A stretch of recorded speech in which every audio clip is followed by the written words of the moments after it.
ಅಂತ ಬಂದಾಗ ಏಕತೆ, ನಾವೆಲ್ಲರೂ ಒಂದೇ, ಇಲ್ಲಿ ಒಳಗಡೆ ಎಷ್ಟೇ ಗಲ್ಭೆ ಇದ್ರೂ ಕೂಡ ದೇಶ ಅಂತ ಬಂದಾಗ ನಾವೆಲ್ಲರೂ ಒಂದಾಗಿರ್ತೀವಿ ಅನ್ನೋದನ್ನ ಈ ಒಂದು ಕಾರ್ಯಕ್ರಮ ಭಾಳ ವಿಶೇಷವಾಗಿ ಕಾಣ್ತಾ ಇರೋದು ನನಗೆ ಸತ್ಯ. ನನಗೆ ಭಾಳ ಸಂತೋಷ ಆಗ್ತಿದೆ. ನಾನು ಕೂಡ 18 ವರ್ಷ ಭಾರತೀಯ ಸೇನೆ ಸಲ್ಲಿಸಿದ್ರೂ ಕೂಡ ಇವತ್ತು ಒಂದು ಈ ಕಾರ್ಯಕ್ರಮದಲ್ಲಿ ಸಾರ್ಥಕತೆ ಸಿಕ್ಕಿದೆ ಅಂತ ಅನ್ನಿಸ್ತಾ ಇದೆ. ನಮ್ಮ ಸೈನಿಕರಿಗೆ ಎಲ್ಲರಿಗೂ ಹೇಳಲಿಕ್ಕೆ ಇಷ್ಟಪಡ್ತೀನಿ, ನಮ್ಮ ಇಲ್ಲಿರುವಂಥ ನಾಗರಿಕರು ಎಲ್ಲರೂ ಕೂಡ ಒಮ್ಮತವಾಗಿದ್ದಾರೆ, ಒಗ್ಗಟ್ಟಾಗಿದ್ದಾರೆ.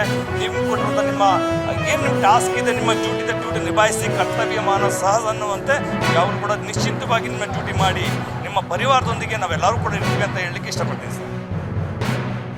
ಅಕಸ್ಮಾತ್ ಏನಾದರೂ ನಮ್ಮ ಭಾರತದ ಮೇಲೆ ಒಂದು ಸ್ವಲ್ಪನೂ ಕಣ್ಣು ಹಾಕಿದ್ರೆ ಪಾಕಿಸ್ತಾನ ಅವರು, ನಾವು ಅವ್ರಿಗೆ ಯಾವ ಥರ ಫಿನಿಶ್ ಮಾಡಬೇಕು, ಯಾವ ಥರ ಅವ್ರಿಗೆ ಮತ್ತೆ ಒಂದು ತಕ್ಕ ಪಾಠ ಕೊಡಬೇಕು, ಅದಕ್ಕೆ ನಾವು ಸಿದ್ಧ ಆಗ್ತೀವಿ ಸರ್.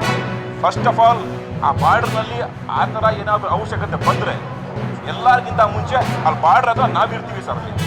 ನಾವಿರ್ತೀವಿ ಅಲ್ಲಿ, ನಾವಿರ್ಬಿಟ್ಟು ನಮ್ಮ ದೇಶ ಯಾವ ಥರ ನಾವು ಸುರಕ್ಷತೆ ಮಾಡಬೇಕು ಅದಕ್ಕೆ ನಾವು ಉತ್ತರ ಕೊಡ್ತೀವಿ ಪಾಕಿಸ್ತಾನ.